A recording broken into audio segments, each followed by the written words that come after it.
আমরা খবর দেখাই সাধারণ মানুষের সমস্যার কথা তুলে ধরি, আর সেই সমস্যার সমাধান হলে সেই খবর আমরা দেখাই। বুধবার 26শে মার্চ এই খবর আমরা দুর্গাপুরের দেখিয়েছিলাম। দুর্গাপুর কোর্ট চত্বরে জঞ্জাল, ঠিক এই খবর আমরা সম্প্রচার করেছিলাম গত বুধবার। আর এবার নিউজ 18 বাংলার খবরে জয় দুর্গাপুর কোর্ট চত্বরে জঞ্জাল সাফাই হলো। দেখুন ছবিটা, দেখুন 26শে মার্চের ছবিটা আপনাদের দেখালাম এবং আজকের ছবিটা দেখুন। দুর্গাপুর কোর্ট চত্বরে জঞ্জাল সাফাই। বুধবার কোর্ট চত্বরে জঞ্জালের স্তূপের খবর আমরা নিউজ 18 বাংলায় দেখাই। দুর্গন্ধে অতিষ্ঠ আইনজীবী থেকে স্থানীয় বাসিন্দারা। খবরের পরই জঞ্জাল সাফাইয়ের উদ্যোগ। নিকাশি নালা ও আবর্জনা সাফাইয়ে পুরসভা। আবর্জনা জমে থাকতো চারদিকে, সেটা এখন পরিষ্কার আছে, খুবই ভালো লাগছে। 3-4 দিনের মধ্যে আমি দেখেছি যেটা খুবই পরিষ্কার হয়েছে। আগে আবর্জনা তো জমেই ছিল, প্লাস জঙ্গল ঝাড়ও সংখ্যাটা বেড়ে গিয়েছিল, সেগুলো এখন পরিষ্কার। সেগুলো খবর দেখানোর পরে এই পরিষ্কার করা হয়েছে। আর সংবাদ মাধ্যমকে ধন্যবাদ।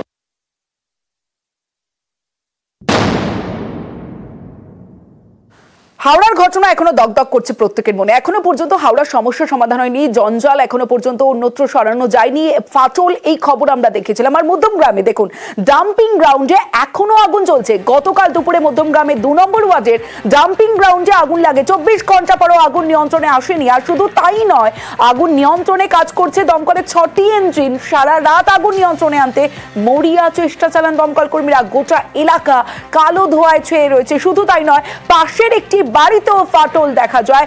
ডাম্পিং গ্রাউন্ডের পাশের একটি বাড়িতে ফাটল, সরিয়ে দেওয়া হয়েছে সেই বাড়ির বাসিন্দাদের।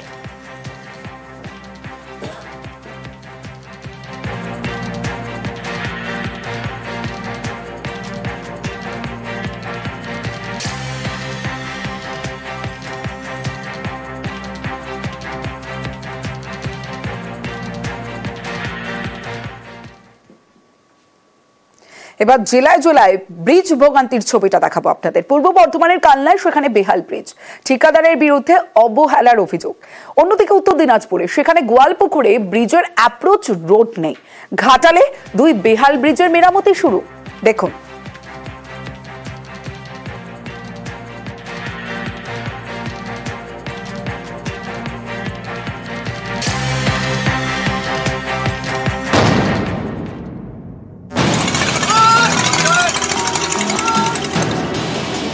পূর্ব বর্ধমানের কালনার বৈদ্যপুর পঞ্চায়েত। এই পঞ্চায়েত এলাকায় গাঙ্গুর নদীর ওপর ব্রিজ। স্থানীয়দের দাবি, দীর্ঘদিন এই ব্রিজ বেহাল। মাসখানেক আগে ব্রিজ সারানোর কাজ শুরু করে ঠিকাদার সংস্থা। অভিযোগ, কয়েকদিন কাজ করেই বন্ধ হয়ে যায় ব্রিজ সারানোর কাজ। ব্রিজ না হওয়ার জন্য আমাদের খুব অসুবিধা। পাশে যে একটা বাইপাস করেছে সেই রাস্তাটাও ভালো নয়। বৃষ্টি হলে ওখানে আর যাতায়াত করা যাবে না। এই ব্রিজ কবে হবে আমরা নিজেরাই জানি না। এখন সম্পূর্ণরূপেই কাজ বন্ধ। আমাদের একমাত্র যাতায়াতের পথ। একটা টেকনিক্যাল সমস্যার জন্য এই জায়গায় দাঁড়িয়ে আছি।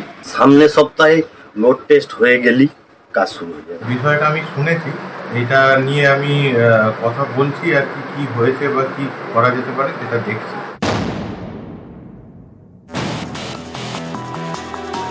উত্তর দিনাজপুরের গোয়ালপুকুরের বোচা গাড়ি। এখানে সেতু আছে কিন্তু অ্যাপ্রোচ রোড বেহাল।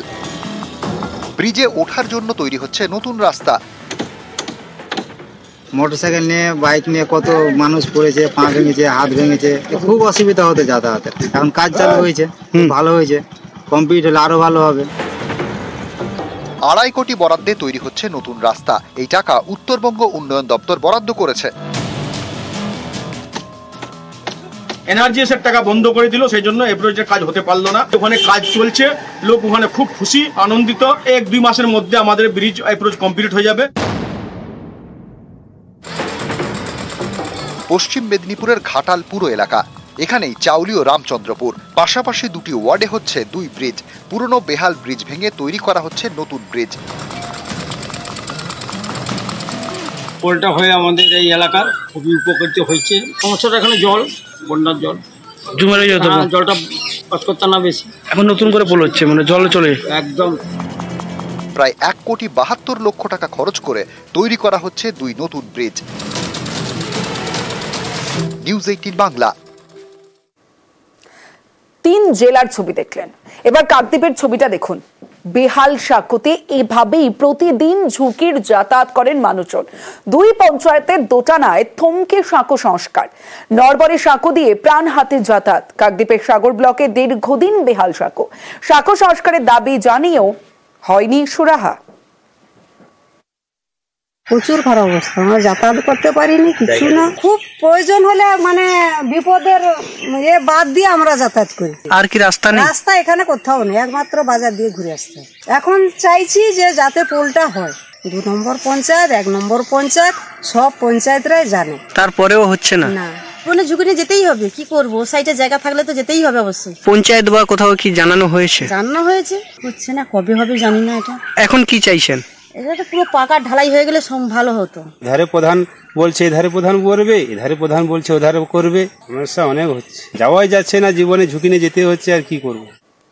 ব্রিজটা ভেঙে যাওয়ার কারণে। কাকদ্বীপের খবর তো দেখলেন, এবার সবংয়ের ছবিটা দেখাই। দেখুন, টেন্ডার বিবাদ, বন্ধ কাঠের সেতু। সবংয়ে টেন্ডার বিবাদে সেতু বন্ধের অভিযোগ, চুপি সারে টেন্ডার ডাকার অভিযোগ।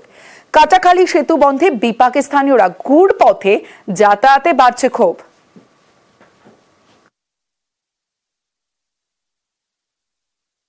এখন আপাতত গ্রামের লোক সবাই মিলে এখানে ঘেরা হয়েছে। প্রত্যেক বছর ডাক হয়, ডাক হলে গোপন ভাবে ডাক হয়ে যায়, কেউ বুঝতে পারেনি। এই জন্য ডাক হয়েছে গ্রামবাসীরা, এই জন্য গ্রামবাসীরা বন্ধ করে। মূলত ডাকের জন্য আপনারা ঘেরেছেন? কি ডাক?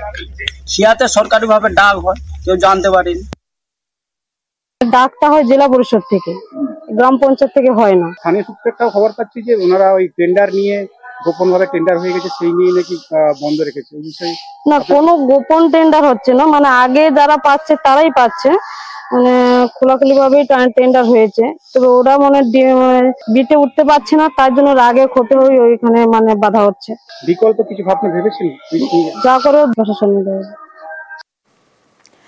এবার কুলতলির বাঘের আপডেট দেব, কারণ দিনভর নাকানি চোবানির পর বনে ফিরল বাঘ। হেরোভাঙার জঙ্গলে ফিরল কুলতলির বাঘ। গতকাল নদী পেরিয়ে লোকালয়ে বাঘ। দেউলবাড়িতে গতকাল রাতভর পাহারা গ্রামবাসীদের ঘুম উড়েছিল বাঘের আতঙ্কে। আজ বাঘ ফিরল, সতর্ক পুলিশ প্রশাসন ছিল এবং রাতভর নাকানি চোবানি, তারপর বনে ফিরল বাঘ। বিস্তারিত জানাবে আমার সঙ্গে অর্পণ রয়েছে, অর্পণের সঙ্গে কথা বলবো। অর্পণ, একদমই দেখো, হেরোভাঙা জঙ্গলে বাঘ ফিরেছে বন দপ্তরের তরফ থেকে, সেটি নিশ্চিত করা হলো। সকাল থেকেই যেটা দেখা গেছে, বন দপ্তরের কর্মীরা তারা বাঘের শেষ চিহ্ন সেখানেই তারা অপেক্ষা করছিলেন, যতক্ষণ না পর্যন্ত জোয়ারের জল নামছে। তার জন্য জোয়ারের জল নামার পরেই বন দপ্তরের কর্মীরা তারা সার্চ অপারেশন চালায় এবং সেখান থেকে বাঘ যে দেউলবাড়ি গ্রাম সংলগ্ন এলাকায় ছিল, সেখান থেকে বাঘের পায়ের ছাপ লক্ষ্য করেন যে মাতলা নদীতে নেমেছে এবং সেখান থেকে হেরোভাঙা জঙ্গলে দিকে সেই বাঘটি চলে গিয়েছে, এমনটাই জানিয়েছেন বন দপ্তরের আধিকারিকরা। পাশাপাশি সকাল থেকে যেটা লক্ষ্য করা গিয়েছে, পুলিশের তরফ থেকে গ্রামবাসীদেরকে সচেতন করে তাদেরকে ওই এলাকায় যেতে বারণ করা হয়েছিল এবং বাঘ ফেরাতে এলাকায় স্বস্তির নিঃশ্বাস ফেলেছেন সুন্দরবনবাসী। বেশ,